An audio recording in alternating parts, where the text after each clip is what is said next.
não é só o capitão Derrite, foram vários antes de mim, depois de mim, que quando se envolvem em ocorrência de gravidade, troca de tiros, ao invés desse policial ser valorizado, o policial acaba sendo transferido, retirado do serviço operacional, às vezes transferido para quilômetros de distância da residência onde ele, do batalhão onde ele trabalhava e, consequentemente, da residência. Isso acaba desmotivando o policial. Não é normal um deputado no primeiro mandato aprovar projetos importantes como eu aprovei. Eu fui o relator do projeto que acabou com a saidinha temporária no Brasil, uma coisa que existe há 38 anos, desde 1984. Mas eu fui lá, na casa do seu Cláudio, pai do soldado Bueno, para avisar o pai e a mãe que o filho tinham morrido pelas mãos de um criminoso. Então, estar no Congresso Nacional e ver nitidamente políticos defendendo bandidos é algo que, assim, eu tive que conviver com isso e aprender a digerir isso. É muito difícil, até hoje é muito difícil. É um exercício mental constante, um controle emocional constante. O bandido é uma vítima da sociedade. Não é. É hipocrisia. Chega a ser canalice aqueles que defendem isso. Muitos defendem, falam e não acreditam no que eles defendem.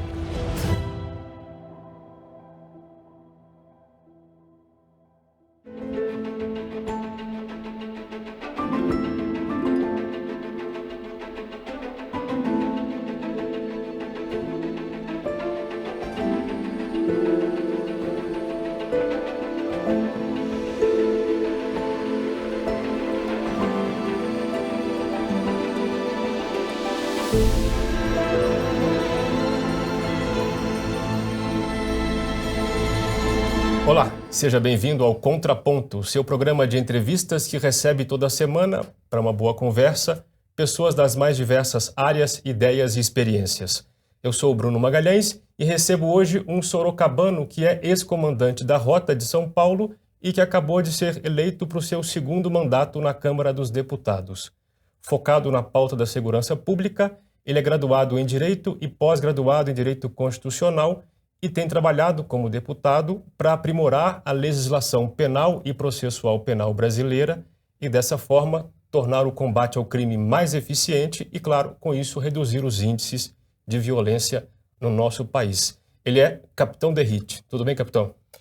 Tudo bem, Bruno. Para mim é uma satisfação muito grande. Eu, como uma pessoa que assiste e admira bastante o Contraponto, estar aqui com vocês hoje. Muito obrigado pelo convite. Legal. Você foi eleito em 2018 como tenente. Sim. Fiz pesquisas e percebi isso. E foi, então, levado a capitão durante o mandato para deputado. Isso quer dizer que você ainda não deixou de ser policial. Você não se desligou da polícia, está licenciado, correto? Não, porque eu vou explicar. Como é que é isso? Eu fui tenente 12 anos. E as pessoas conheciam o tenente Derrite da Rota. No meio da campanha, especificamente dia 25 de agosto de 2018... Já tinha registrado? Já estava lá e eu fui promovido a capitão. Aí eu falei, agora, muda o nome, o material já estava feito, mas nem era problema de material de campanha, porque eu tinha muito pouco material, muito pouco recurso. A questão era as pessoas saberem, já tinha identidade do nome tenente. Eu fui promovido no dia 25 de agosto de 2018. Aí fui eleito, tão logo saiu o resultado das eleições, eu falei, pessoal, olha, foi promovido a capitão no meio da eleição e, infelizmente, o militar na Constituição de 88 perdeu os chamados direitos políticos. O policial militar ou militar das Forças Armadas ou do Corpo de Bombeiros, quando eleito, é obrigado a se aposentar. Ele não pode se licenciar, não? Eu não posso retornar às minhas atividades, ao contrário do que acontece com a Polícia Federal, Polícia Civil, Polícia Rodoviária Federal. Eles ficam licenciados, exercem o mandato.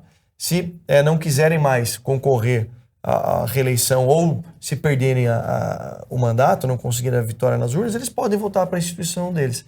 Nós tentamos alterar isso, aprovamos uma PEC na Câmara que está parada no Senado, para que os militares voltem a ter os direitos políticos que tinham antes da Constituição de 88. E como é que está essa sua... Vou dizer nova porque tem 4 anos. Você foi policial militar por muito mais tempo do que 4. Como é que está essa nova vida entre Brasília e São Paulo? Como é que tem sido para você essa experiência? Foi uma grande experiência, Bruno, mas eu vou falar que eu estou tão feliz e tão motivado, do mesmo jeito que eu entrava lá no quartel da Rota para trabalhar, ou no Corpo de Bombeiros, onde eu servi também, porque depois de 16 anos no serviço ativo da Polícia Militar e a maior parte do tempo no serviço operacional, eu vi que o grande problema não é a atuação da polícia, é o nosso sistema de justiça criminal. Então o policial no Brasil, de forma geral, faz um excelente trabalho. Os policiais são abnegados, são corajosos, têm uma produtividade gigantesca. Aonde que está a fragilidade? Em outras pontas dessa corrente, desse elo que acaba nos fechando. Seja na legislação, seja na atuação, por vezes, do Ministério Público e Poder Judiciário, que atuam de acordo com a lei que o Congresso produz, seja no sistema prisional, que não permite uma recuperação ou que acaba facilitando um network entre criminosos. A pessoa que invariavelmente comete um delito, vai preso, ele entra lá, um ladrão de uma modalidade não tão perigosa para a sociedade, chega lá, ele se especializa numa outra modalidade, ou é cooptado, faz um network, um MBA na vida do crime. Então eu estou muito feliz, por quê? Porque eu tenho certeza que o Congresso Nacional tem um papel preponderante na reforma do sistema de justiça criminal, que vai, de fato, trazer mais segurança pública para o nosso povo brasileiro. Você conta que ficou um pouco desmotivado na polícia porque foi tirado das ruas. Conta esse caso. O que aconteceu com você? O que pegou aí? Na verdade, não só comigo, né? Eu fui mais um policial que foi retirado do serviço operacional por trabalhar. Infelizmente, no estado de São Paulo isso aconteceu e acontece ainda. É uma política do grupo político que está com essa hegemonia há tanto tempo, retirar do serviço operacional aqueles policiais que acabam entrando em confronto com a criminalidade. Então é uma postura que a gente lamenta, porque normalmente são policiais que, e volto a dizer, não é só o capitão Derrite, foram vários antes de mim, depois de mim, que quando se envolvem em ocorrência de gravidade, troca de tiros, ao invés desse policial ser valorizado, o policial acaba sendo transferido, retirado do serviço operacional, às vezes transferido para quilômetros de distância da residência do batalhão onde ele trabalhava e, consequentemente, da residência. Isso acaba desmotivando o policial. O policial fala, poxa, então não vale a pena, eu tô aqui, eu defendo a sociedade. E não só isso. Veja só, um policial militar em São Paulo que participa de uma ocorrência de gravidade. Isso quer dizer morte, né? Ou seja, sim, troca de tiros com resultado morte. Resultado morte do bandido. O que acontece depois ali daquela ocorrência? Ela vai, fez o registro o inquérito policial militar é instaurado e o inquérito da Polícia Civil. Essas peças vão para o Ministério Público e depois pode ser que gere um processo crime. Ou seja, pode ser arquivado. Se gerar um processo crime e o policial militar se tornar réu, o Estado vira as costas para ele. E você chegou a ser réu em algum caso? Não, eu tive algumas ocorrências e em alguns casos eu tive que me defender. E a questão de eu ter que me defender significa pagar advogado. E o Estado não banca isso. Então, mas chegou a ter denúncia contra você?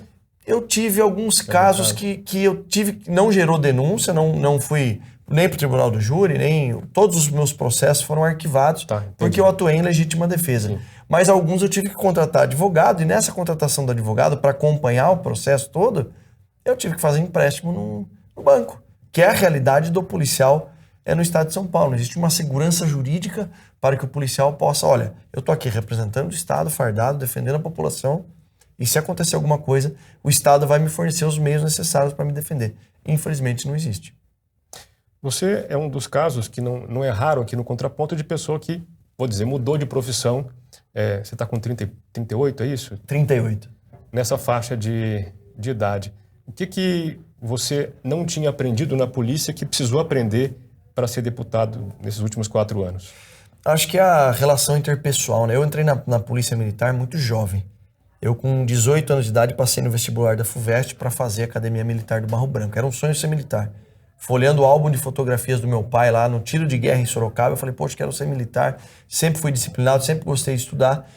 E aí descobri dentre as escolas militares a Academia do Barro Branco. Só que tinha a FUVEST no meio do caminho. Para um garoto que estudava escola pública, era um grande desafio.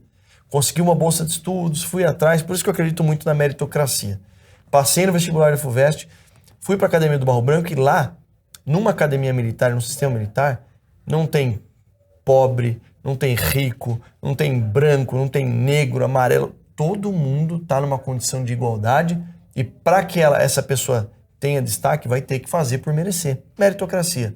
E o fato de entrar muito jovem, com 22 anos, ter me formado e ido para Osasco, comandar o policiamento noturno na cidade de Osasco, ali eu tive que ter um aprendizado muito grande com aqueles que foram os meus professores, soldados, cabos, sargentos, muito mais experientes do que eu e que me ensinaram muito sobre comandamento de tropa, sobre liderança, sobre estar à frente daquelas pessoas que, apesar de eu ser ali, existir uma uma hierarquia funcional, eu não era melhor do que ninguém. E aí eu aprendi muito nessa relação interpessoal. E isso me possibilitou, e eu gosto muito de estar junto com as pessoas, de servir a população. E isso aí foi despertando, eu acabei gostando cada vez mais do policiamento. Aí o meu sonho passou a ser trabalhar na Rota. E na Rota, claro, essa projeção que eu tive por conta dos programas policiais da época, que mostravam como que o policial atuava. Aí isso veio, logo depois veio a internet, vieram as redes sociais. A minha própria rede social acabou crescendo muito naquela época, 2010, 2011. E aí essa postura, essa facilidade, primeiro de relação interpessoal e depois de comunicação, acho que isso, sem dúvida alguma, me ajudou. Por quê? Porque relação interpessoal lá no Congresso, de saber ouvir, saber a hora de falar, saber enxergar um outro ponto de vista. Não é normal um deputado no primeiro mandato aprovar projetos importantes como eu aprovei. Eu fui o relator do projeto que acabou com a saidinha temporária no Brasil, uma coisa que existe há 38 anos, desde 1984. Esse é um ponto da pauta aqui. É um ano que eu nasci. Então, poxa, quantos deputados... E eu vou contar com detalhes como que eu consegui essa vitória para o povo brasileiro. Então, acho que a habilidade, que eu aprendi com os meus professores, como eu disse, que foram policiais mais experientes, capacidade de ouvir, de falar, de se comunicar, me ajudou muito na carreira agora política. Mas o ponto é o seguinte, o que você não aprendeu na polícia e precisou aprender agora nesses 4 anos? Cara, conviver com pessoas que têm um pensamento ideológico e uma conduta completamente diferente da minha. É complicado você, como policial militar, que já perdeu até irmãos de farda em combate. Eu já tive que avisar a família de um policial militar lá em Mogi das Cruzes, um ex-aluno meu, que ele havia morrido. No dia 24 de dezembro, ele sofreu uma tentativa de assalto numa motocicleta, tomou 2 tiros pelas costas. Coube a mim, na véspera de Natal, ligar para minha família e falar, não volto para casa hoje. Minha esposa é policial militar, então isso acaba ajudando muito. Mas eu fui lá, na casa do seu Cláudio, pai do soldado Bueno, para avisar o pai e a mãe que o filho tinham morrido pelas mãos de um criminoso. Então, estar no Congresso Nacional e ver nitidamente políticos defendendo bandidos é algo que, assim, eu tive que conviver com isso e aprender a digerir isso. É muito difícil, até hoje é muito difícil. É um exercício mental constante, um controle emocional constante. Porque é o lado do bem contra o mal. Não tem como você defender criminoso, falar, o bandido é uma vítima da sociedade. Não é. É hipocrisia. Chega a ser canalice aqueles que defendem isso. Muitos defendem, falam e não acreditam no que eles defendem. Eles falam para ganhar capital político. Bom, enfim. Então essa é a minha maior dificuldade. De ter que, em momentos decisivos no plenário, ouvir pessoas dizendo que o bandido é um coitadinho, é vítima da sociedade, ele não teve oportunidade. Ora, eu estudei em escola pública. Eu venho de uma família simples. Nunca passei fome. Tive uma educação muito rígida, muito honrada pelos meus pais. Eu sempre falo que o maior exemplo eu tive em casa, do meu pai e da minha mãe, mas nunca eu tive nada fácil. Então, é um desafio muito grande conviver com políticos que defendem abertamente criminosos, que defendem abertamente liberação das drogas, que defendem o uso controlado do crack. Chega a ser criminoso alguém que faz isso. Aliás, está previsto, né? Apologia ao uso das drogas, só que tudo hoje em dia está sendo relativizado, né? Enfim, então é a parte mais difícil. Bom, para quem não conhece ou conhece pouco o complexo processo legislativo, conta pra gente como é que é a aprovação de uma lei no Congresso Nacional e como é que foi a sua experiência de aprovar o tão esperado por alguns fim da saidinha dos presos. O processo legislativo nosso ele é muito, muito, muito moroso, muito difícil. A Câmara dos Deputados, o Congresso Nacional é um sistema bicameral. O que isso significa? Tem 2 casas. Tem a casa iniciadora e a casa revisora. Se um projeto de lei começar no Senado, ele passa pela Câmara, mas a palavra final, se for alterado, volta para o Senado e vice-versa. Então, vamos pegar o exemplo do projeto da saidinha temporária. É um projeto que iniciou lá no Senado Federal, da senadora Ana Amélia, do Rio Grande do Sul. 6579 de 2013 ele foi aprovado, esse projeto. Já era um clamor da sociedade acabar com isso. Então eles aprovaram no Senado e veio para a Câmara e ficou parado. De 2013 até 2022. 9 anos parado. Aí teve que entrar lá um oficial da Polícia Militar, como você disse aqui, um sorocabano, capitão da rota, para falar, olha, isso aqui é prioridade. Encarecer o custo do crime é prioridade.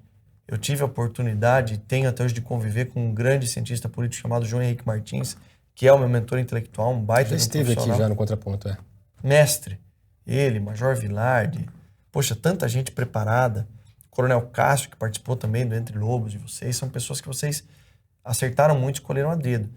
Então, a minha bandeira era encarecer, continua sendo encarecer o custo do crime. E aí eu peguei essa pauta da saidinha temporária, porque além de tecnicamente a gente conseguir comprovar que os indicadores criminais eles aumentam demasiadamente no período das saídas e na semana subsequente, tem um aspecto da moralidade.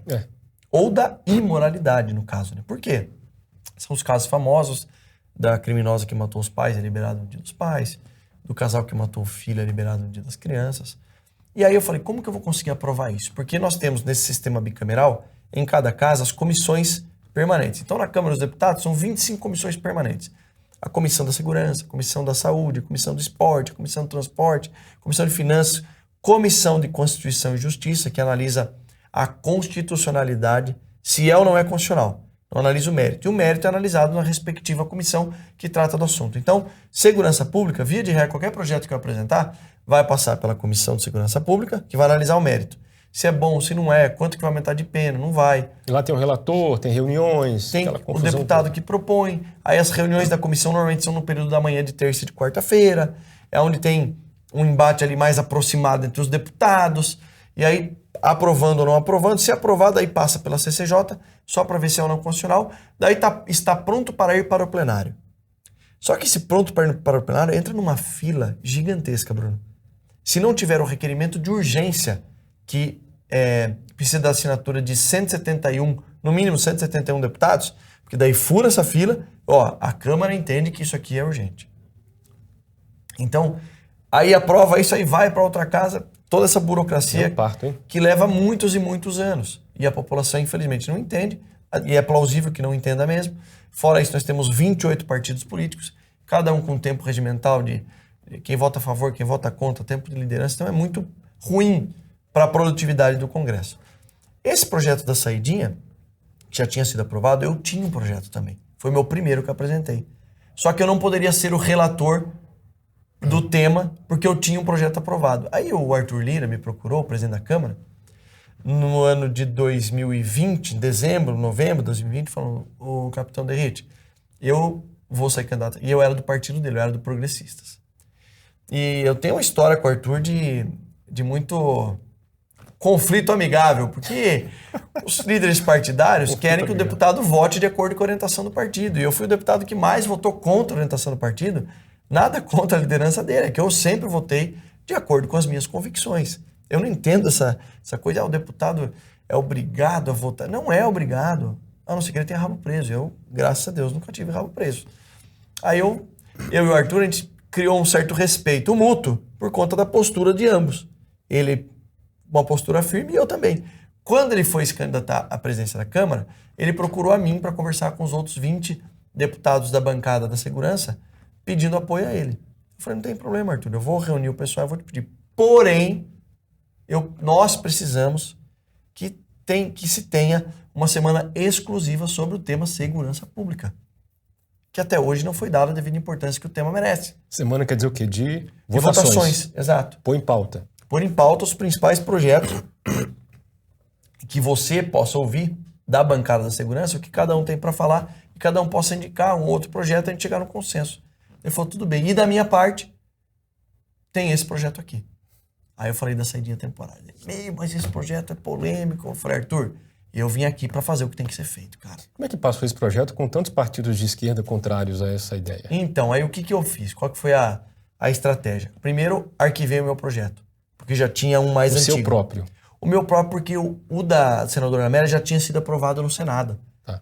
Aprovando na Câmara, ele já tinha uma força muito maior. O meu tinha que aprovar na Câmara, poderia ser engavetado no Senado. Então, abri mão de certa vaidade, mas todo mundo que me acompanha, sabe que eu fui o parlamentar que mais encabeçou essa luta do fim da saidinha. E aí combinei com o Arthur para ele me designar relator. Ele me designou relator. Só que o projeto da senadora Ana Amélia, de 5 saídas temporárias que a Lei de Execuções Penais prevê no Brasil, ela estava reduzindo para uma. E uma ainda seria um grande prejuízo. Só para ter uma ideia, Bruno, cerca de 150 a 155 mil presos são liberados nos períodos de saídas temporárias. E daí o pessoal fala, alguns jornalistas aí que tem claro viés ideológico de esquerda, falam, não, mas é só um pequeno percentual de 10% que não volta. Só 15 mil. 10% daqueles que passaram por todo o processo penal foram condenados, estão em regime fechado. Só 15 mil. 8 mil, 10 mil, 12 mil. E aí eu peguei esse projeto, fui o relator, e aí eu extingui completamente a possibilidade da saída temporária. Eu retornei a necessidade do exame criminológico, isso foi pouco divulgado e é importantíssimo. Tão importante quanto o fim das saídas temporárias. Por quê? O exame criminológico, ele saiu do cenário por volta de 2010. Ele impedia a progressão de regime dos presos que passassem por uma avaliação de uma equipe multidisciplinar de dentro do sistema prisional, e aí tinha psicólogo, você tinha o responsável pela disciplina daquele preso e tinha uma análise para ver se o criminoso era ou não de alta periculosidade. Sendo de alta periculosidade, ele não progredia de regime. Então, o aumento de criminosos que foram sendo liberados pelas saídas temporárias de 2010 para cá foi gigante, porque extinguiu-se o exame criminológico. Eu retomei o exame criminológico e, além do fim das saídas, completamente, o exame criminológico, que vai inviabilizar lideranças de facções criminosas, de organizações criminosas que progridam de regime. Eu ampliei a possibilidade de monitoramento eletrônico por tornozeleira, que só é permitido no nosso ordenamento jurídico em período de saída temporária para criminosos que têm esse benefício. Eu estou colocando para livramento condicional, medida cautelar, várias outras possibilidades para que o Estado possa monitorar quem realmente precisa ser monitorado. E aí, durante a tramitação, falei, agora, é um tema polêmico, Arthur, deixa que eu vou construir. Aí eu fui construindo com as lideranças. E quando o Arthur veio falar comigo, eu falei, Arthur, se a gente colocar para essa Semana de Segurança Pública, na última semana de julho, faltando agosto, setembro, outubro, faltando 2 meses e meio para a eleição, eu quero ver qual vai ser o deputado que vai votar contra essa pauta, faltando 2 meses para a eleição dele. Essa foi a estratégia. Melhor, vamos colocar perto das eleições, que vai pressionar, a pressão popular, vai pressionar os deputados para que votem favorável. E aí foi isso que aconteceu. Foram 311 votos a favor e 98 contra. Os que votaram contra, PT, PSOL, PCdoB, PSB de bola, são os de sempre, exatamente. São aqueles que já defendem abertamente essa postura que enxergam o criminoso como um coitadinho vítima da sociedade. Tá, mas aí com essa mudança teve que voltar para o Senado. Sim. Aí já passou por lá? Já foi aprovado? Não, aí que vem o X da questão. Pô, mas aí eu alterei, ele volta para o Senado, volta. Só que ele volta com uma musculatura muito maior do que se fosse o meu projeto. Claro. Porque ele já saiu de lá aprovado. De lá, E na pior hipótese, eles têm 2 opções. Ou eles aprovam a minha relatoria, acabando por completo com a saída temporária, aprovando o exame criminológico e a ampliação do monitoramento, ou eles votam o projeto que já saiu aprovado de lá, o texto original da senadora Ana Amélia, que eu acho, com todo o respeito e admiração que eu tenho por ela, que o meu a gente conseguiu até melhorar. Isso foram até palavras dela em entrevista para vários canais, para vários veículos de imprensa. Ela falou, olha, lá em 2013 era um cenário, hoje o deputado conseguiu aprimorar, então achei muito respeitosa a fala dela e joga uma pressão muito grande no Senado, e o tema ganhou tamanha relevância que os senadores já estão ali querendo disputar quem vai ser o relator, porque eles viram um potencial ganho de capital político com a aprovação desse projeto. Vamos esperar então as cenas dos próximos capítulos aí. A gente espera porque é um período conturbado, né, que nós vivemos aí, tá? Mas eu creio que até o final do ano a gente vai ter uma notícia boa aí da aprovação. Eu levei em mãos para o senador Carlos Portinho, que é o líder do PL no Senado, para que ele possa dar andamento nesse projeto. Você foi eleito esse ano com o dobro de votos de 2018, né? Isso reflete também um aumento no número de deputados do próprio PL, partido pelo qual você foi eleito agora neste ano. Você já tem articulado alguma coisa em termos de temas ou de cadeiras na mesa da próxima legislatura? Bruno, eu, passada a eleição, né, eu recebi esse ano 239.772 votos. quase 240 mil votos. Saí de 119 para quase 240, um pouquinho mais que o dobro. Um pouco mais que o dobro. Então, depois da Carla Zambelli, do Eduardo e do Ricardo Salles, eu fui o quarto mais votado do partido. Eu, uma semana depois, liguei para o presidente do partido e falei, olha, eu tenho interesse em ser o presidente da Comissão de Segurança Pública. Porque aí, sendo o presidente da comissão, eu vou me juntar com aquele colegiado de deputados que vão compor a comissão, e aí a gente vai dar um andamento, primeiro, a produtividade, segundo, andamento nas pautas relevantes para a segurança pública. Então, eu espero poder concretizar esse meu desejo de assumir pela primeira vez a presidência da Comissão de Segurança Pública, que eu tenho certeza que é ali que começa a mudança da reforma do sistema de justiça criminal. Essa pauta eu sei que é muito estratégica, às vezes é preciso tirar e colocar sem dar muito na vista, mas o que você pode adiantar para o seu eleitor, para nós, em geral, o que esses 4 anos esperam do seu mandato? Uma defesa, assim, muito forte dos valores judaico-cristãos, dos valores conservadores, defesa da família, contra a liberação do uso de drogas, que é uma pauta que vai e vem sempre ali no Congresso, é um tema que sempre aparece, contra totalmente o aborto, em defesa da vida, mas na pauta da segurança pública, até pela composição do novo Congresso, da Câmara e do Senado, a gente tem obrigação de levar as demais pautas da segurança pública, que são prioridades. Nós conseguimos aprovar o fim das saídinhas temporárias. Foi só o primeiro avanço. Tem que acabar com a audiência de custódia, Bruno, que em média libera 50% dos criminosos presos pela polícia. Isso é um absurdo. Chega a ter uma aberração do criminoso preso com um fuzil AR-15 liberado na audiência de custódia. Preso com 130, 150 quilos de droga liberado na audiência de custódia. Isso é um tapa na cara da sociedade e produz um efeito muito nocivo para o policial que está na ponta da linha, que se arriscou sua vida para realizar uma prisão, meses e meses de trabalho de investigação, e o judiciário acaba liberando. Então tem que acabar. Você acha que o fato de ser uma audiência facilita a liberação? Porque poderia liberar também com despacho. Sim, mas assim, dificulta muito mais. Porque o que aconteceu? A audiência de custódia foi introduzida no nosso ordenamento jurídico por conta de que o Brasil foi signatário de um tratado internacional que versava sobre direitos humanos, só que eles só pegaram a pior parte, que falava que, olha, o preso tem que ser posto na presença da autoridade judicial em 24 horas.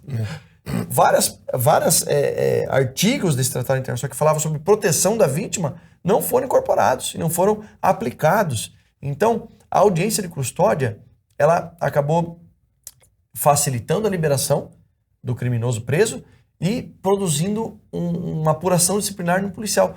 O criminoso fala, olha, eu fui vilipendiado aqui, eu me senti moralmente abatido, violentado. O policial responde o procedimento. Foi desanimando a tropa. Isso é de quem já viveu com isso, né? Então, audiência de custódia, visita íntima é outra aberração, auxílio reclusão e o principal, progressão de regime.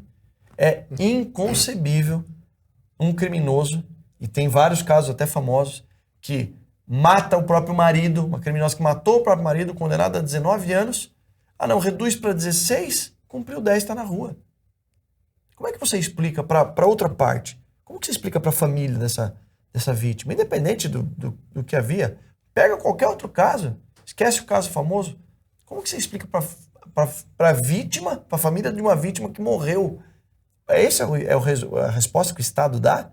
O criminoso é condenado a 20 anos, mas em 10 já está posto em liberdade? Eu creio que não seja isso que a sociedade espera da gente, que a sociedade espera como justiça criminal. Então, essa pauta da progressão de regime, ela tem que avançar e fazer com que o criminoso cumpra, se não na integralidade, porque infelizmente já tem alguns julgados aí que declaram inconstitucional, mas na sua maior parte. Eu sou defensor que cumpra essa integralidade a pena. Eu sou defensor de que o criminoso preso deveria trabalhar e estudar. A partir do momento que você coloca um trabalho para ele, em primeiro lugar, você está ocupando a mente dele ali, o estudo também. Ele está aprendendo um ofício. Existe a possibilidade dele se autossustentar enquanto está preso, e não através do dinheiro da população, dos impostos, que é um ônus significativo. Mas como é que seria isso? Seria por meio de incentivos? Porque forçar não tem como pegar o braço do cara. Não tem, sabe por quê? Porque a nossa Constituição Federal não permite isso. E é uma cláusula pétrea, inclusive, da Constituição. Não, mas na prática mesmo não tem como forçar a pessoa a fazer alguma coisa. Você pode puni-la por não fazer ou incentivar para fazer. Qual que é a proposta aí? Eu acho que a gente tinha que obrigar Na legislação. Você foi Sob preso. pena de quê?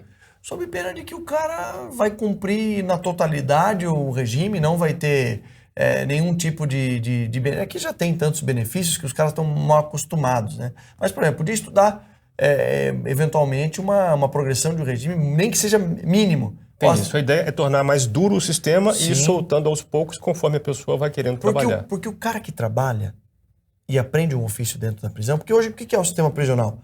É um MBA do crime. Ele vai lá, ele aprende outras modalidades, se especializa, se vincula com uma organização criminosa para poder sobreviver dentro do presídio. E Gary Becker, quando escreveu lá a Teoria Econômica do Crime, que faz esse contraponto, né, com a teoria crítica dos defensores que bandido é um coitadinho, não é. Ele provou, ele ganhou Nobel com isso, dizendo que, olha, o crime é uma atividade econômica. E a decisão racional do criminoso quando entra na vida delituosa é porque ele vai obter uma vantagem, compensa financeiramente para ele cometer o crime. Tem N casos aí que comprovam isso. Quando você pega o sistema prisional, que o modelo americano ou alguns modelos europeus têm um resultado efetivo, o sistema prisional serve para inabilitar e neutralizar o criminoso da vida delituosa. Tanto é que a gente vê em filmes e seriados americanos, no máximo 2 por cela. Aí vem aquele argumento do pessoal que defende o outro lado. Não, mas a população carcerária no Brasil, se fizer isso, vai ter que sair construindo presídio. É óbvio que não. Porque a partir do momento que você enrijecer a nossa legislação, endurecer a legislação, o crime vai deixar de ser um negócio lucrativo para o criminoso e vai reduzir os indicadores. A população vai diminuir e não aumentar como eles pensam. Então, eu teria que pensar no modelo para que aquele que trabalhasse, e o cara que trabalha, quando ele sair, ele vai falar, fui condenado a 12 anos, cumpri 11 e não 2 como é hoje, eu não quero mais essa vida para mim, porque eu aprendi o ofício, agora eu vou me inserir no mercado de trabalho. Você está, ao menos, dando uma oportunidade para ele, para que ele volte e trabalhe. Porque é bom para todo mundo, não só para ele. Eu não estou aqui tratando o bandido como um coitadinho, longe de mim, mas eu estou pensando na sociedade, porque se esse cara parar de roubar, parar de traficar, é bom para todos nós. Nós chegamos, no ano passado, a uma das mais baixas taxas de homicídio por ano. Acho que a mais baixa nos últimos 10 anos, se não me engano. E existe certa polêmica em torno das causas. Quem que é o pai dessa criança, né? Embora as taxas estejam altas, é uma grande alegria ver que elas estão baixando, né? A que você atribui essa baixa? São vários fatores, né? Foi a maior redução desde 1979. É mais, né? Né? Mais. Por quê? O criminoso também, eu sempre faço uma associação que é um pouco de especulação também. Quando esse novo governo assumiu, que claramente defende posições pró-vítima e não pró-criminoso, houve uma mudança, né? O presidente que assumiu agora é um cara que defende o policial, a legítima defesa, que defende o direito das vítimas, que quer proteger as vítimas, e não que trata o bandido como um coitadinho. Gerou um certo receio por parte dos criminosos. Eu não sei se vocês recordam, mas os líderes da facção criminosa que atua aqui em São Paulo, o PCC, eles foram transferidos para presídios federais. Isso gerou um abalo na vida do crime, nos criminosos e nas organizações criminosas de modo geral. Eles sentiram, falou, opa, peraí, agora tem alguém aqui que está, de fato, querendo colocar ordem na casa. E aliado a isso, também teve uma flexibilização muito grande de posse e porte de arma de fogo, que não é uma política de segurança pública, propriamente dita. A flexibilização de posse e porte de arma de fogo, para mim, eu tenho certeza que é um direito à legítima defesa, que para mim deveria ser até um direito constitucional, até um direito fundamental. A pessoa se defender e defender a sua família, eu não estou dizendo que todo mundo tem que ter uma arma, mas quem quer possuir e tem capacidade técnica, psicológica, deve ter esse direito. Foi o maior número de registros de posse de arma de fogo da história, de registros de CAC da história. Eu sou CAC há mais de 12 anos. Então, eu costumo dizer que numa época que não era moda ser CAC. E mesmo sendo policial, eu me tornei caçador, atirador e colecionador para poder adquirir arma importada. E aí, nós tivemos a mudança de pensamento do governo que assumiu, que é pró-policial, pró-vítima e não pró-crime, e de um outro lado a flexibilização de posse e porte de arma de fogo, que inibiu e gerou o benefício da dúvida que antes era do bandido, passou a ser da vítima. O bandido, quando foi, peraí, será que eu vou roubar aquela casa? Mas será que esse cara não tem uma arma de fogo? Essa mudança acabou também ajudando bastante na redução dos índices de homicídio, que, claro, ainda são altos comparados aos números que a OCDE estipula aí de 8, 9, 10 mil ano. Nós estamos na faixa de 40, 40 e pouco. Mas já chegamos a ter mais de 63 em governos anteriores, em épocas anteriores. Então, eu atribuo a isso e, claro, a questão do trabalho das polícias estaduais que merecem esse respeito, merecem ser valorizadas, porque fazem um trabalho de fato. No Brasil, ser policial é um sacerdócio. Então, eles fazem um trabalho muito forte no combate ao crime. A nossa legislação, ela veicula uma filosofia segundo a qual a pena de prisão deve ressocializar o preso, deve preparar o preso para voltar para a sociedade. Você acha que essa filosofia, ela, pelo menos em tese, funciona ou só não funciona no Brasil na prática? Não funciona, sabe por quê, Bruno? Porque eles atribuem como papel principal a ressocialização e não é. A pessoa, o criminoso que comete um delito, seja um roubo, seja o tráfico de drogas, ou seja um homicídio, um latrocínio, a principal função da nossa legislação e do sistema prisional é, primeiro, punir aquele cara que está à margem da lei. O termo marginal é porque está à margem da lei, que não cumpriu a lei. Se ele matou uma pessoa, se ele roubou uma pessoa, ele tem que pagar pelo crime que ele cometeu. E a principal função não é, a legislação não tem que olhar para ele, olha, a função é ressocializar e colocar ele, retornar para a sociedade. Não é. Eu não estou falando que eu sou contra a ressocialização, só que eu defendo uma ressocialização através do trabalho. Se ele trabalhar, se ele produzir, ele vai ter o direito a voltar a se ressocializar, a eventualmente não ter uma pena tão rígida. Agora, o problema da nossa lei é o seguinte, primeiro que ela não funciona, comprovadamente não funciona, e segundo, qual é o criminoso que no Brasil ele está sendo ressocializado no sistema prisional de hoje? E não é culpa dos policiais penais. A questão é que o cara comete um delito grave, ele é condenado a 12 anos, ele cumpre 2, 3, e já é posto em liberdade. E lá dentro, ele continua participando de decisões estratégicas da organização criminosa que ele possui. Então, esse papo de ressocialização deveria ser a última preocupação da nossa legislação penal. A preocupação principal é punir o criminoso que comete delito, para que sirva, primeiro, para que ele pague pelo erro que ele cometeu, e segundo, uma função até preventiva. Olha, aquele que está aqui fora e está pensando em cometer um delito, é melhor não entrar nessa, porque o cara ali foi preso, olha, e está 12, 13, 15, 20, 30 anos preso e não saiu até agora. Certo, capitão. Quando a gente pega os números de crime, vamos pegar o crime de roubo, e percebe quantos desses crimes foram de fato punidos e o autor preso, nós vemos que é um pequeno percentual. O pessoal chama isso de cifra negra, né? Essa diferença entre crimes cometidos e crimes de fato punidos.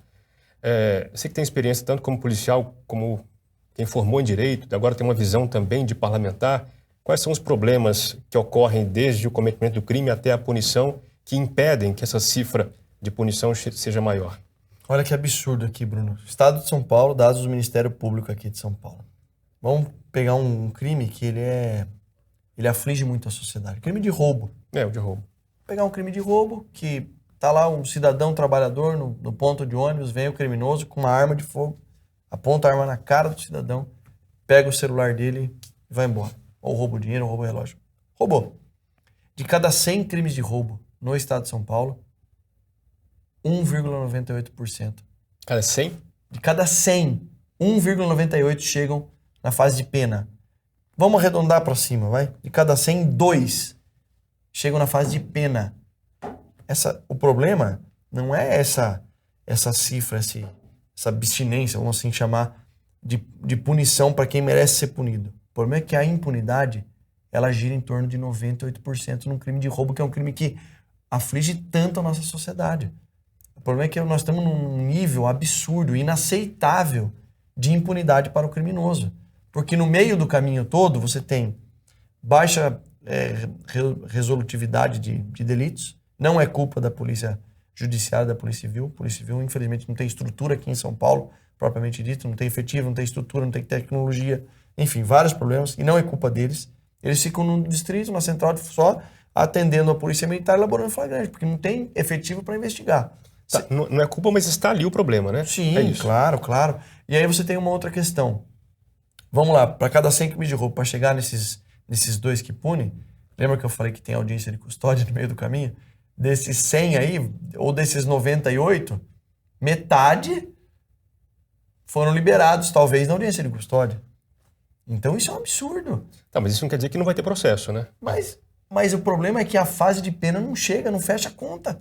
O cara foi liberado e vai ser punido. Demora mais, né? Além de demorar, você não vê uma efetividade na aplicação da pena. Crime grave como esse, às vezes na dosimetria da pena lá o juiz coloca lá embaixo. Não, porque a superlotação dos presídios, aquela desculpa de sempre. E fora isso, você tem, para esses 2% que estão entrando no presídio, esse cara vai ter direito à visita íntima. Alguns, são poucos, mas alguns auxílio reclusão, saída temporária, progressão de pena. Então é muito pouco a efetividade, porque a legislação acaba favorecendo e nós temos um problema, sim, de estrutura, do modo de atuação das polícias que não dão conta da infinidade de crimes que acontecem. E essa quantidade é muito grande porque na ponta da linha desses 2%, a punição é muito pequena. O cara que está aqui cometendo delito, na hora de colocar na balança, ele falou, mas e se eu for preso? Se eu for preso, eu vou ficar muito pouco tempo. Se eu for preso e condenado, eu vou ficar muito pouco tempo. Ó, aqui a balança está lá embaixo. Vou ficar muito pouco tempo. Eu vou ter direito à saída temporária, visita íntima. Na boa, custo-benefício, a gente precisa só equiparar essa balança aqui, ó. Fazer com que haja um equilíbrio para fazer o cara pensar, falar, o crime não está compensando.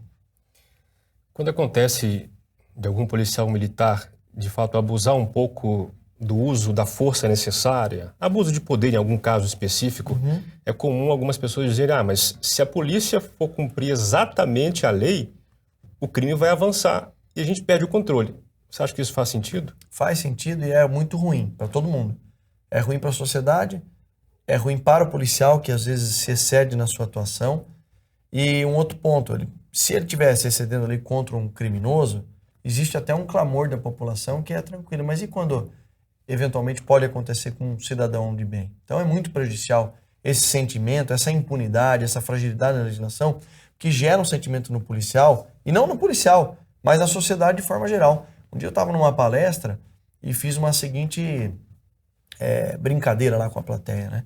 Falei aquela famosa frase, bandido bom é bandido, aí todo mundo repetiu, morto. É, o clichê, mas né? esse clichê foi criado por conta da fragilidade da legislação, porque a população não aguenta mais. A população está sendo roubada, está vendo a impunidade na cara dura, criminoso que comete delitos graves e cumpre pouco tempo de pena, ou que não é preso, ou que é liberado, ou que vira popstar em documentário. Então acaba gerando aquela sensação de, olha, vamos voltar lá pro Antigo Testamento e quem fez isso tem que morrer. E não é o caminho. Eu, como cristão, não acredito que esse seja o caminho. Eu acredito que o caminho e o caminho que vai, e assim, com experiência própria, tá? De quem trabalhou na rota e teve confrontos, e num período em que a rota teve muitos confrontos. Não eu, capitão da elite, o batalhão teve muitos confrontos. Resolveu o problema de segurança pública? Não. Por quê? Porque não é assim que vai ser resolvido. Vai ser resolvido quando a nossa legislação frear a atuação dos criminosos, der uma resposta séria e inibir a atuação do criminoso, excluindo ali uma vantagem econômica gigantesca da atividade delituosa. Então, o meu receio que é uma lei fraca que não pune, gera esse sentimento na população e, por vezes, no policial, de que ele tem que agir conforme o instinto ali, porque ele é a última barreira da sociedade, ele tem que fazer isso, fazer aquilo e acabar se cedendo.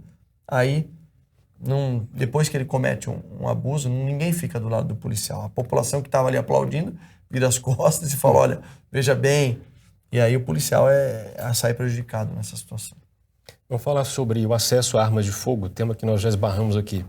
Hoje em dia, o número de armas de fogo nas mãos da população civil, de fato, aumentou, se eu não estou enganado, pela flexibilização do acesso pelos CACs, né? Sim. Que são os colecionadores, tiradores esportivos e caçadores, né?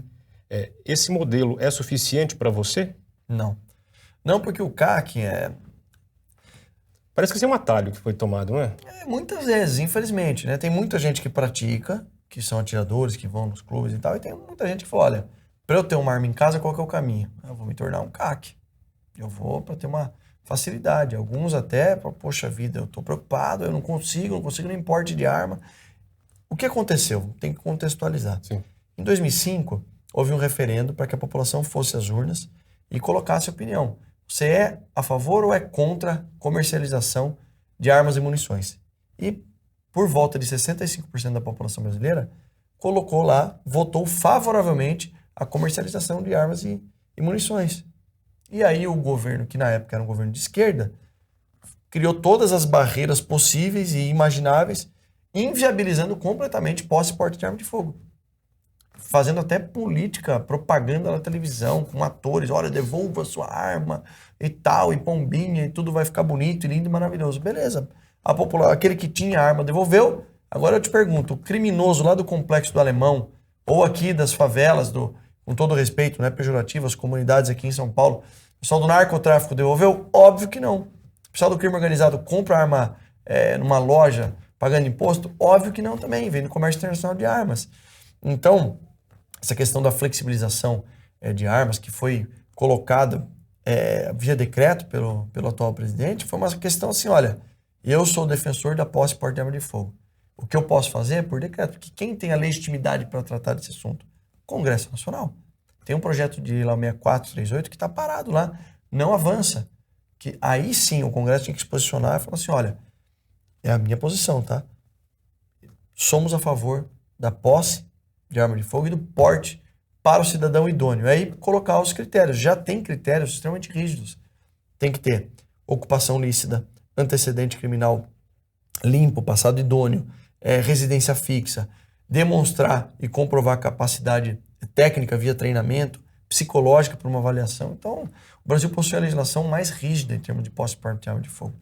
Mas esse decreto foi uma maneira ali que o atual chefe do Poder Executivo Federal encontrou para fazer com que o cidadão idôneo tenha pelo menos na sua casa para se defender sua família. Mas eu sou favorável que o tema avance pelo Congresso Nacional.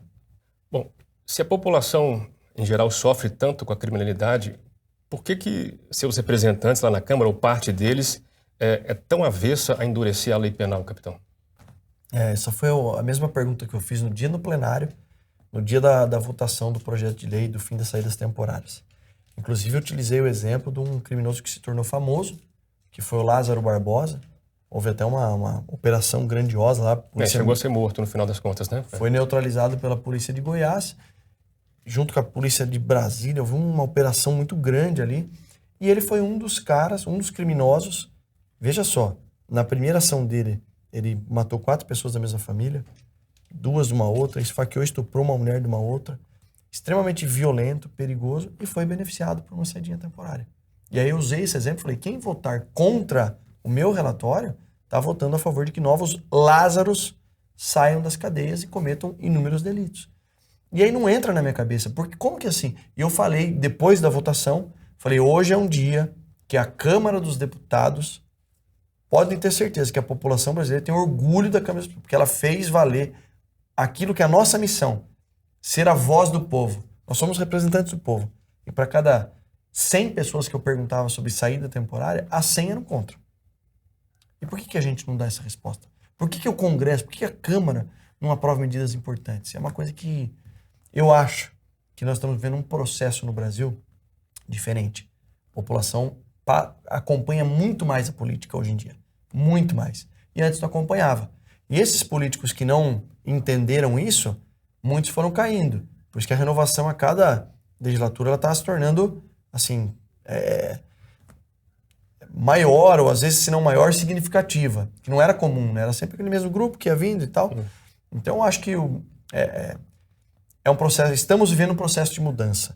Principalmente nessa pauta da segurança pública, acho que a gente já mostrou que a pressão popular faz a diferença no voto. E eu espero que continue, assim como foi o da saidinha temporária, que continue nas demais pautas, que a Câmara continue sendo a voz do povo e fazendo valer o nome que tem, né, representantes do povo. Um outro tema, esse sim, bastante polêmico e mais difícil de ser aprovado, porque é por emenda constitucional, quer dizer, são 2 turnos em cada casa, é o da redução da maioridade penal. Esse tema já teve, em alguns momentos, mais quente na imprensa e na boca da população. Hoje em dia, aparentemente, ele já está meio arquivado, está morno. Ainda é um ponto importante para você? Importantíssimo. Mas por que eu não falo muito da redução? Mas tem espaço para isso? Tem. Sabe por que a gente nem comentou? Espaço para modificação? Sim, a gente não comentou no começo, quando você perguntou qual era a prioridade, porque nós já aprovamos na Câmara. Já? Já, foi aprovado na Câmara. Em um turno? Uma PEC em 2 turnos. Os 2 já? reduzindo de 18 para 16 anos a maioridade penal para crimes hediondos equiparados. E está parado no Senado Federal. Mais uma pauta que está engavetada lá no Senado Federal. Creio muito que com a nova composição do Senado, com boa parte de senadores conservadores, a gente vai conseguir avançar lá e desengavetar essa PEC, que é importantíssima. Importante. Mas olha só, qual foi a nossa estratégia nessa legislatura? Isso está pronto para ir para o plenário, que eu vou te falar agora. Nesta ou na próxima? Não, nessa que passou. Era uma pauta nossa. Só que eu ficava pensando assim, mas como a gente já aprovou aqui a PEC que está parado lá, o que a gente pode fazer enquanto isso? Enquanto a PEC, que altera a Constituição, está parada, se a gente mexer no Estatuto da Criança e do Adolescente, que é lá no Estatuto que prevê o período de internação do criminoso que não tem 18 anos de idade, que no Brasil é chamado de adolescente infrator. Então a gente pegou, dentro da CCJ, a deputada Bia Kicis era presidente, ela criou a subcomissão de reforma dos assuntos penais, e eu fui o presidente dessa subcomissão. Eu sei da importância de ter alguém presidindo uma comissão importante. Nessa subcomissão de reforma dos assuntos penais, nós pegamos 472 projetos de lei que tratavam de segurança pública, alterando a legislação penal, Estatuto da Criança e do Adolescente, Código Penal, Código de Processo Penal, Estatuto do Idoso, e nós preparamos 8 anteprojetos. Um deles tratava do ECA. Esse do ECA, enquanto não se aprova a PEC lá no Senado, nós aumentamos o período de internação máximo, que no ECA hoje é de 3 anos. Olha que absurdo. Imagina um criminoso de 17 anos e 11 meses de idade que comete um latrocínio, um estupro, um homicídio. O máximo que ele vai poder ficar internado, que não é preso, né? É apreendido, é 3 anos. Nós alteramos para 10 anos aqui. Então, qual que era o objetivo? Vamos dar uma resposta para a sociedade. Então, para a vítima, para o povo lá que está lá fora, ele não quer saber se é PEC, se é ECA. Para importante é que o cara fique longe do seio da sociedade. Uma resposta social. Justa, exato. Né? Eu falei, como não tem o que se fazer? Daí nós pensamos nessa estratégia, aprovamos a subcomissão, aprovamos a CCJ e agora está pronto para ir para o plenário. Provavelmente na próxima legislatura isso seja um tema a ser avaliado também, porque a maioridade penal, que eu falei, a gente fez a nossa parte na Câmara e está parado no Senado. E veja como, quando se trata desse tema, talvez seja o tema de maior inversão de valores que a gente encontra na legislação. Por quê? Porque o criminoso de 15 anos de idade, que comete um homicídio, um latrocínio, na verdade é um ato infracional, mas Análogo. Ele não pode responder pelo Código Penal. Mas quando apreendido, o Estado garante a ele o direito à visita íntima com 15, 16 anos de idade. Isso é um absurdo. Quer ver uma outra aberração? O adolescente infrator, que é assim que o ECA... Em conflito com a lei também. Em conflito com... Nossa, olha isso. A lei está aqui, está em conflito. Só falta ter um mediador, né? Só falta... Nossa, que absurdo, né? Mas é o garantismo penal, né? O marxismo cultural que foi entrando nas universidades e foi traduzido no garantismo penal, materializado no garantismo penal da nossa legislação. O adolescente infrator, que tem 16 anos de idade, título de eleitor, comete um ato infracional, análogo a crime, um homicídio, ele não tem os direitos políticos suspensos. O criminoso, que já transitou em julgado com maioridade penal, tem. O que está cumprindo uma pena provisória deveria, para mim, ter também os direitos políticos suspensos, que é uma pauta que ganhou uma certa visibilidade esse ano. Mas o adolescente infrator não tem. Sabe o que acontece no domingo das eleições? Vai uma viatura, como sempre, da Polícia Militar até a instituição lá onde o adolescente infrator, tá aqui a urna para você votar. E eu tenho certeza que ele não votou, ou eles não votam no Capitão Derrite. É um absurdo, cara. E a gente tem proposta para acabar com isso também. Para que seja suspenso os direitos políticos enquanto ele está ali apreendido, cumprindo a apreensão por conta do ato infracional que cometeu. Você se envolveu também recentemente, não lembro se já foi aprovado, eu queria que você falasse sobre isso, né? Num projeto que tende a aumentar os casos tipificados como terrorismo. Conta esse caso pra gente. É uma bandeira que eu levantei, foi o PL 149. Olha só a morosidade do nosso processo legislativo. O projeto de lei 149 é do deputado Alberto Fraga, coronel Fraga do Distrito Federal. Ele apresentou em 2003 o projeto. Falava da tipificação do terrorismo no Brasil. O terrorismo no Brasil, infelizmente, foi tipificado no ano de 2016, por uma lei às pressas ali por conta das Olimpíadas, só é considerado terrorismo se for um ato cometido por questões de xenofobia, etnia, raça ou religião. E aí eu venho de uma experiência policial da Rota e a gente vai vendo a criminalidade ultraviolenta aumentando a ponto de termos aqui em São Paulo, em Botucatu, em Araçatuba, que foi um caso gravíssimo, os criminosos com 10 veículos blindados, 20 caras armados com fuzis, 98 quilos de explosivos, explodindo agências bancárias, colocando caminhões ali em frente, fazendo barreira nas saídas dos quartéis e aterrorizando a população, levando terror e pânico, fazendo barreira humana com pessoas da sociedade. E isso daí não pode ser classificado como terrorismo, porque não existe a tipificação de terrorismo, só se for etnia, raça, religião. Seu alvo são essas situações, essa é a ideia. Com certeza, isso tem que ser tratado como terrorismo.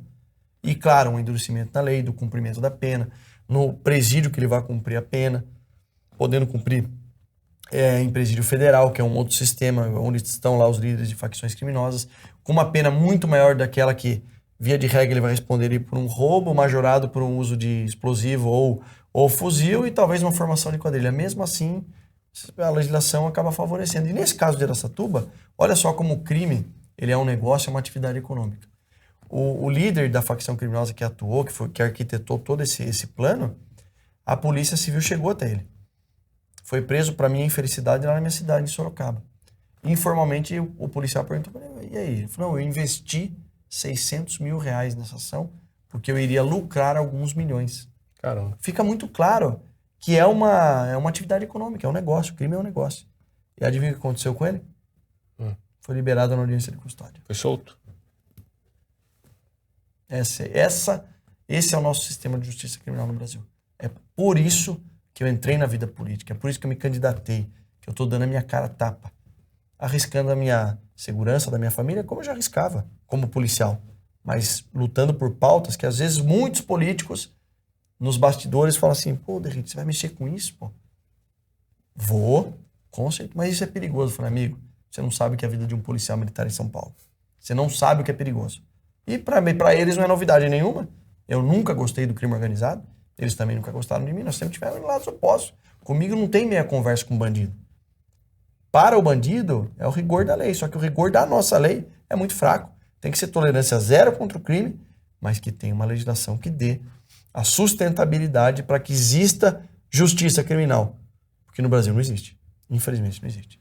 Por falar em rigor da lei, existem casos chamados de baixo potencial ofensivo, aos quais se tem aplicado há bastante tempo já as medidas judiciais despenalizadoras. Agora, tem até uma novidade agora de poucos anos, que é o acordo de não persecução penal. O que te parecem essas medidas? Elas são razoáveis para esses crimes menos graves? Não, porque a gente comprova, né? Os países que deram certo, que tiveram uma mudança positiva na segurança pública, vamos pegar o exemplo lá do Rudolph Giuliani em Nova York, era uma cidade extremamente violenta, insegura. Ele assumiu uma postura de fazer uma reformulação no sistema policial, de dar empoderamento para a polícia e adotou a teoria das janelas quebradas. Vamos punir o menor dos delitos para evitar que um delito mais grave para a sociedade aconteça. No Brasil, o que nós estamos fazendo? O menor dos delitos, todos eles estão sendo descriminalizados. Com essa lei 9.099 de 95, que acaba, não, é lei de menor potencial ofensivo, para quê? As nossas cadeias estão superlotadas. Veja bem, se ele cometer um furto, tem casos que o policial já sabe o nome do bandido, sabe quem é. Lá em Brasília teve um caso lá que o cara foi preso 17 vezes por furto. E o que acontece com esse cara? Nada. Entendeu? Então, essa legislação vai na contramão daquilo que eu acredito que seja importante para a segurança pública. A gente tem que punir o menor dos delitos para evitar que uma hora aconteça. Não estou falando que a gente vai colocar inocente dentro do presídio, não. Mas tem que ter uma resposta rígida para qualquer delito. Punindo o menor, com certeza, ele não vai cometer um delito considerado médio ou um grave que chega a ser tirar a vida de alguém, enfim. Acho que é isso. Você concorda com a ideia, já vi você falando sobre isso, que a nossa legislação dá pouca atenção à vítima dos crimes. O que falta para o nosso sistema Dar o devido cuidado às vítimas. Tem que criar um estatuto das vítimas. Criar uma legislação específica para proteger a vítima e dar um amparo para ela e para os seus familiares. O que não é feito na nossa legislação, não é aplicado e acho que é algo importante. Fazer com que o criminoso que cometeu qualquer tipo de delito, se envolveu algum prejuízo pecuniário, financeiro para a vítima, fazer com que ele trabalhe e pague por esse prejuízo financeiro, para que a vítima seja ressarcida. Tem que ter um apoio psicológico para a vítima, para a família das vítimas. A gente tem que olhar para a legislação e falar assim, peraí, tá aqui de um lado um criminoso, do outro lado tá a vítima ou a família, porque às vezes a vítima não tá mais aqui, morreu. A legislação tá aqui, ó. Essa legislação tem que proteger quem? Hoje em dia está protegendo 100% o criminoso. Então, qual que é a resposta que essa legislação tem que dar aqui, ó? Tá, então tá uma disparidade muito grande. Muito prejuízo para a vítima e muito benefício para o criminoso. Tem que ser justamente o contrário. Porque quando a lei proteger a vítima, qualquer legislação é simples. Isso aqui vai encarecer o custo do crime? Sim. Vai proteger a vítima? Sim. Ah, isso aqui, veja bem, a progressão de regime para esse crime de menor... Para por aí. Você não está protegendo a vítima, você está protegendo o bandido. Nosso viés da nossa legislação é esse aqui, ó. É proteger a vítima. Esquece esse cara aqui. Cometeu o crime, tem que punir. Muda, você vai mudar a mentalidade daquele benefício, da vantagem econômica. Aí tem vários mecanismos, né, que podem ser adotados. A ressarcimento financeiro, o apoio psicológico para as vítimas, o acompanhamento dessas vítimas pós-crime, pós-delito. Aí é uma medida mais do Poder Executivo do que do Legislativo. Mas a legislação tem que fornecer meios para garantir com que essas vítimas elas possam ser, de fato, amparadas. Só da pessoa saber, olha, eu já vi depoimentos de familiares falam assim, olha, capitão, não vai trazer meu filho de volta, não. Nesse processo agora, da saidinha, familiar de pessoas que morreram, criminosos que foram beneficiados por ser temporário e cometeram homicídios, latrocínios. Eu recebi depoimentos fortes. Capitão, não vai trazer meu filho de volta. Mas isso que o senhor está fazendo me fez voltar a acreditar na política. Isso é muito forte. É isso daí que a gente tem que fazer. Olhar para a vítima, olhar para a família daquele que sofre por uma ação de um criminoso e não proteger demasiadamente o criminoso no Brasil. Queria falar sobre dois temas importantes a respeito da proteção que o policial tem no trabalho. Você foi policial por muitos anos, sofreu certa insegurança jurídica também na profissão. Primeiro, as câmeras que estão hoje nos uniformes dos policiais, se você concorda com essa medida ou se não concorda de todo, o que poderia modificar nessa política? Todo o processo de transparência é bem-vindo para a ação policial. O problema é que aqui em São Paulo especificamente, as câmeras foram utilizadas de uma maneira inadequada no meu ponto de vista. Por quê? Colocaram a câmera sob o pretexto de reduzir a letalidade policial. Como se a letalidade policial fosse uma escolha do policial e não do criminoso. É sempre uma escolha do criminoso. Sempre uma escolha do criminoso. E aí, o que aconteceu com isso? Com a utilização das câmeras, que não tem paralelo em lugar nenhum do mundo, primeiro, o custo altíssimo. Lembra que eu falei Não, mas há polícias que usam isso fora do Brasil. Se usam, mas não desse jeito. Gravando ininterruptamente. Como que usam? Usam em algumas aciona. incursões, é isso? Não, o policial aciona com o mecanismo de defesa do policial. Tá, entendi. E foi introduzi-la assim, de uma maneira assim, ó, cumpra que eu tô mandando. O policial não recebeu um treinamento, não recebeu uma explicação e a partir do pressuposto que o policial tá errado. Tô colocando uma câmera para te fiscalizar, que você não tá fazendo o seu trabalho direito. O que o policial fez? Se contraiu, se inibiu. O índice de produtividade da polícia depois da utilização de câmeras, o problema é que o monopólio dos dados é da Secretaria de Segurança Pública. Eles vão sempre argumentar, não reduziu, reduziu drasticamente. E eu converso com os policiais, eu venho do serviço operacional. Os policiais, eles estão preocupados, muitos estão sendo punidos por coisas disciplinares. Então o policial se acuou, falou, ninguém confia em mim, essa câmera foi colocada aqui, não com o pretexto de, olha, vai te proteger. Pelo contrário. E o que as pessoas têm que entender que a letalidade, o evento morte, não é uma escolha do policial. É claro que eu sou contra qualquer tipo de abuso, de eventual crime cometido pelo policial, de extorsão e por aí vai. Mas eu acho que faltou, por parte da instituição e do governo, escolher melhor as unidades que iriam utilizar, fazer um programa assim de treinamento, mudança cultural dentro da instituição falando sobre a câmera. Se tivesse feito isso, talvez não tivesse sido tão traumático e não tivesse representado, no meu ponto de vista, um prejuízo. Sabe o que o crime organizado está fazendo? Pega uma viatura de rota, do BAEP, que está num patrulhamento na comunidade, onde tem um tráfico de drogas, vem um garoto lá de 14, 15 anos de idade, com uma porção de cocaína na mão, na direção do policial, falando, ó, perdi, policial. O que esse policial faz? Essa equipe com 4, 5 policiais, com fuzil, com metralhadora, com escudo balístico, com treinamento, com preparo. Obviamente ele vai pegar essa isca, que a gente chama, e vai lá para o distrito policial passar horas lá.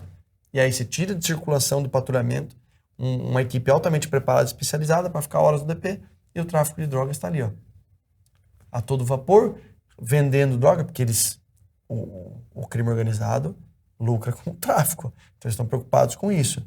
E aí o crime se adaptou e a polícia não viu que isso acaba sendo um prejuízo, principalmente para algumas modalidades de patrulhamento, como que aquelas que combatem efetivamente o crime organizado, BAEP, Rota, Força Tática. Não que a viatura de radiopatrulha não faça isso. Faz muito bem. São eles que carregam o piano, como a gente costuma dizer. Mas a maneira como a política pública foi introduzida, eu achei que foi equivocada.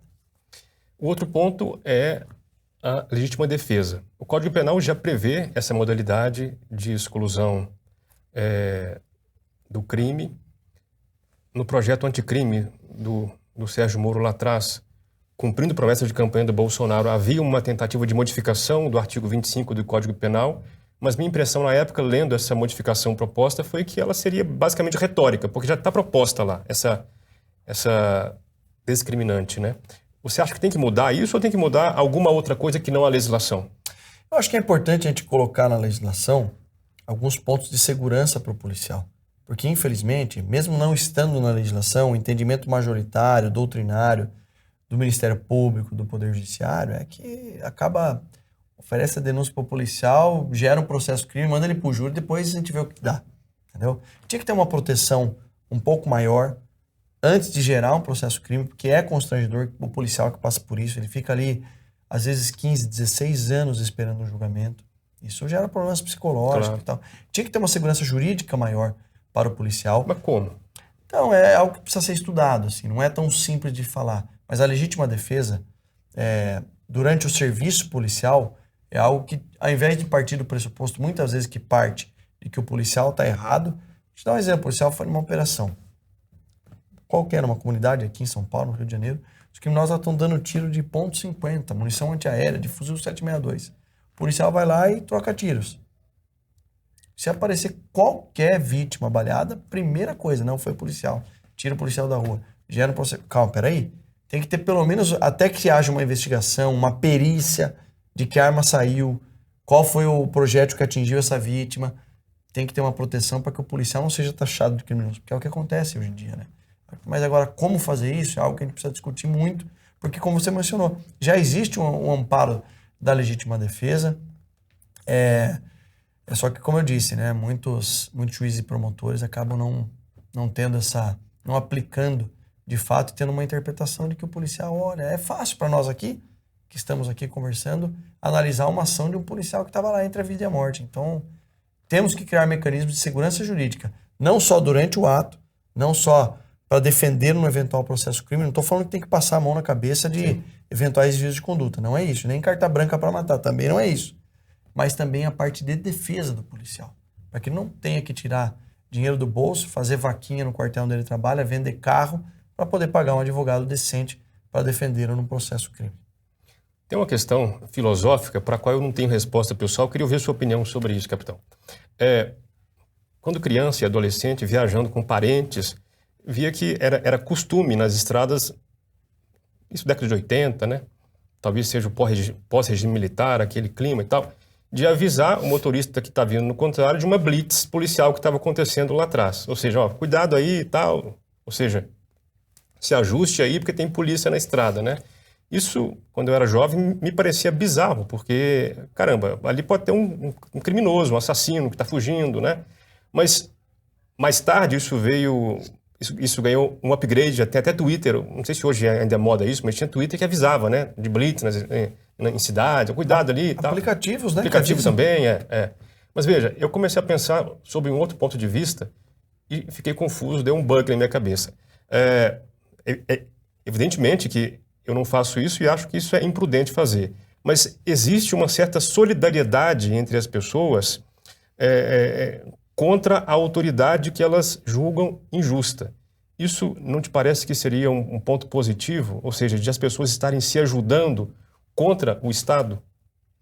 Contra um Estado que elas julgam injusto? Então, eu já recebi... Porque também é uma realidade também. Sim. Parar em blitz e o policial pedir dinheiro, pedir propina, né? Eu penso assim, vamos ponderar as duas hipóteses. Uma boa questão, né? Vamos dizer, é um excelente debate, mas eu vou ponderar as duas situações. Vamos pensar na hipótese de ter um policial corrupto ali que vai pedir dinheiro indevidamente, vai extorquir alguém.